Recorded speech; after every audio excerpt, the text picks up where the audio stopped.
latest business, financial news, analysis, and today's investment ideas.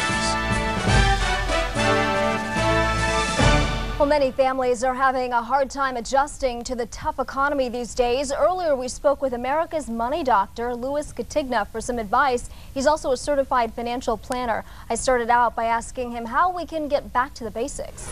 Give us some concrete ideas on how we can get back to the basics. Well, we have to live the way our grandparents lived, right? Don't use credit, especially credit cards. I call credit cards enablers. They enable us to spend money we don't have on things that we don't need, right? I call it cancer to the financial body, credit cards. So what we need to do is buy what we need, not what we want, especially during the turbulent times that we're living in.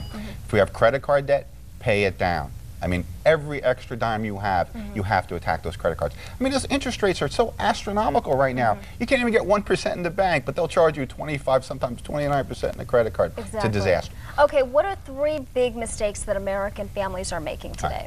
First big mistake we make is buying too big a house. You know, in the 1950s, the average square foot of a house was about 950 square feet. Now it's about 2,700 square feet. And at the same time, the families are smaller. It's outrageous. So, of course, the mortgage payments are higher, the insurance is higher, the upkeep is higher, the utilities are higher, and the property taxes are higher. Also, new cars. It's houses and cars. You know, new cars, I say in my book, and it's very controversial, Detroit won't like me, you never in your entire life, unless you're very wealthy, should you ever buy a new car. The first year depreciation alone on these cars, I've done a calculation in my book over our car buying lifetime.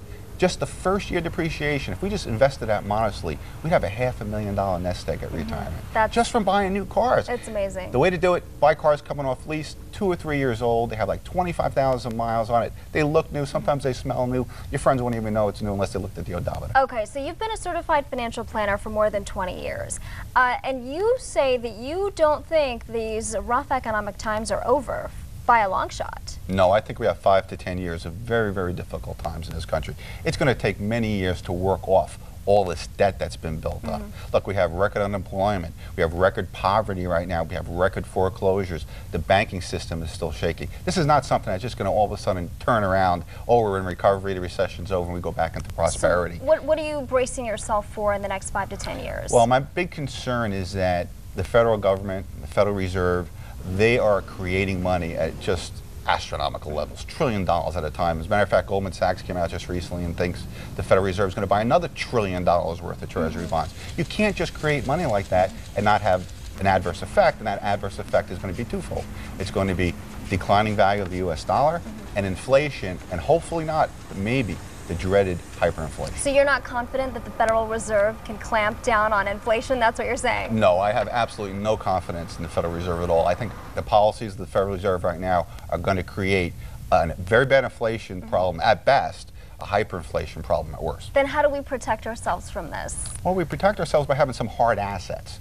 Recently, gold and silver are hitting record highs, and I think they're going to go much higher. I personally have 1/3 of my net worth in precious metals, and I may go to 50% if I see things getting worse and worse and worse. So you want to own things, not paper, and that could be stock in ExxonMobil. Okay, it could be gold and silver. It could be real estate. And you know what? Inflation is what's really going to rescue real estate. Maybe it's 4 or 5 years down the road, but people are going to want to have land. Can't print land, can't print a house. Okay, but who wants to really keep gold coins in the house? I mean, realistically, that's not something that I would want to do. Well, you don't have to keep it in your house. You can keep it in safe deposit boxes. You could bury it. You know, they call it midnight mining. When you dig holes and you bury your gold. There's places you could store gold, you know, and have it in silver. I even like silver better. It's cheaper. It's only about $20 an ounce. You could use it for barter if things get terrible. And you do the same? Oh, yeah, absolutely. Okay. No question. I, like I said, I have 1/3 of my money in precious metals, and I'm looking to get a little higher on that. Okay, owning real estate, you just mentioned that. I mean, in this environment, when we don't know the bottom in housing prices, is real estate really going to become attractive again? I think it is. And you know what? I bought my first piece of speculative real estate just recently. But you have to buy it right, because I still think there's 20% downside left in real estate. In home prices? Oh, absolutely, or no question. Home sales, or what? In home prices, I think we're going to have another 20% drop. But if you buy right, and buying right means buying them from the banks. All right, the banks are trying to get these properties off their balance sheet, and you can buy them for maybe 30, 40% below market value right now. So if we go down 20%, it doesn't really matter. I bought right. But you may have to hold it 3 or 4 or 5 years. It's not something you're going to buy it and flip it in 6 months. Those days are over. Okay, well, thank you very much for your insights. We appreciate it. Louis Scatigna'a, certified financial planner.